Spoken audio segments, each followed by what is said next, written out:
तटीय राज्यों में तूफान जोरदार हमला करेगा क्योंकि यहाँ चक्रवात सीधे टकराएगा, लेकिन यास का असर देश के कई राज्यों पर पड़ेगा।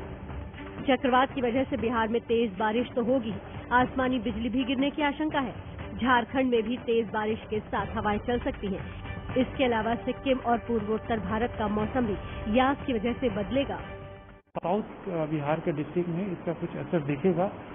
हमने जो कुछ डिस्ट्रिक्ट में आज कल हैवी रेनफॉल दिया है, 1-2 डिस्ट्रिक्ट में होने की संभावना है। इसके अलावा परसों साउथ बिहार के कुछ डिस्ट्रिक्ट में हैवी टू वेरी रेनफॉल होगा और अगले 5 से 6 दिन तक राज्य में ऐसे ही लाइट टू मॉडरेट रेनफॉल होने की संभावना है पूरे राज्य में।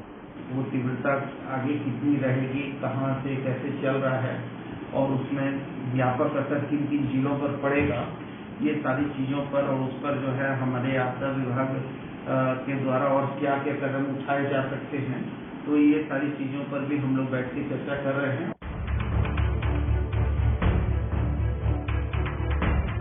भारत के पूर्वी तट पर खतरनाक तूफानों से तबाही का एक लंबा इतिहास है।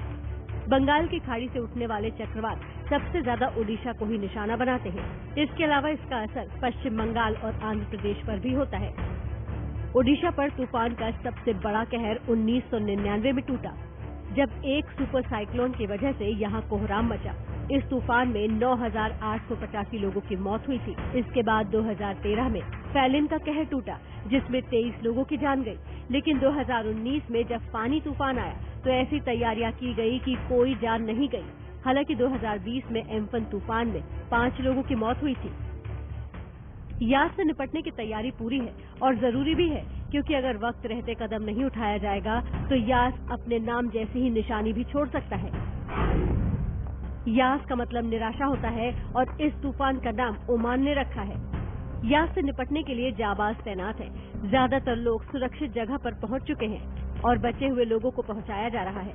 इसके साथ ही एबीपी न्यूज की टीम भी हर राज्य में ग्राउंड जीरो पर मौजूद है, जो आपको तूफान की तस्वीर भी पहुंचाएगी और उससे जुड़ा हर अपडेट भी देगी।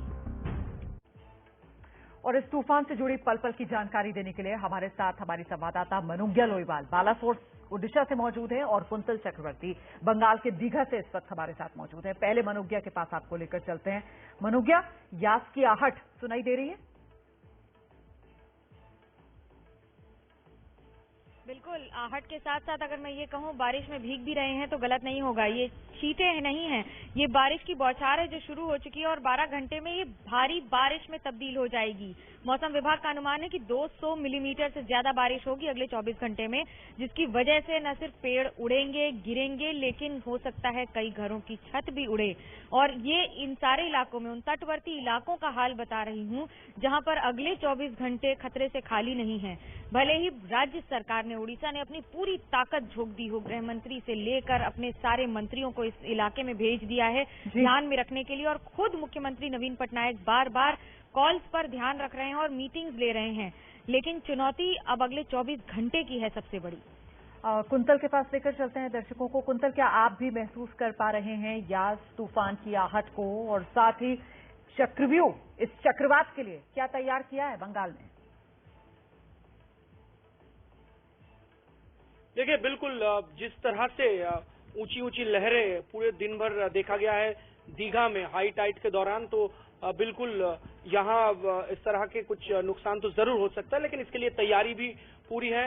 भले ही यास जो शब्द है इसका मतलब है निराशा, लेकिन पूरे निराश होने की जरूरत नहीं है, क्योंकि केंद्र सरकार और राज्य सरकार की जो तालमेल है काफी अच्छी चल रही है और एनडीआरएफ की टीमें यहाँ तैनात है, एसडीआरएफ की टीमें तैनात है, नौसेना की टीमें तैनात है और बंगाल में लगभग 9 लाख लोगों को अब तक सुरक्षित जगहों पर पहुंचा दिया गया है और 74,000 सरकारी कर्मचारी दिन रात काम कर रहे हैं और पुलिस फोर्स के लगभग 2 लाख कर्मी पूरे दिन रात मेहनत कर रहे हैं, काम कर रहे हैं लोगों को बचाने के लिए। पिछले साल उम्पुन तूफान के दौरान जो गलती हुई थी, इस बार वही गलती ना हो, इसके लिए हर तरह की तैयारी पूरी है बंगाल में। और कल उम्मीद करते हैं कि ये जो तैयारियां हैं, इन्हीं तैयारियों के चलते आम आदमी जो है उस इलाके का, वो इस यास के कहर से बच जाए। बहुत बहुत धन्यवाद आप दोनों का हमारे साथ जुड़ने के लिए और इस अपडेट के लिए।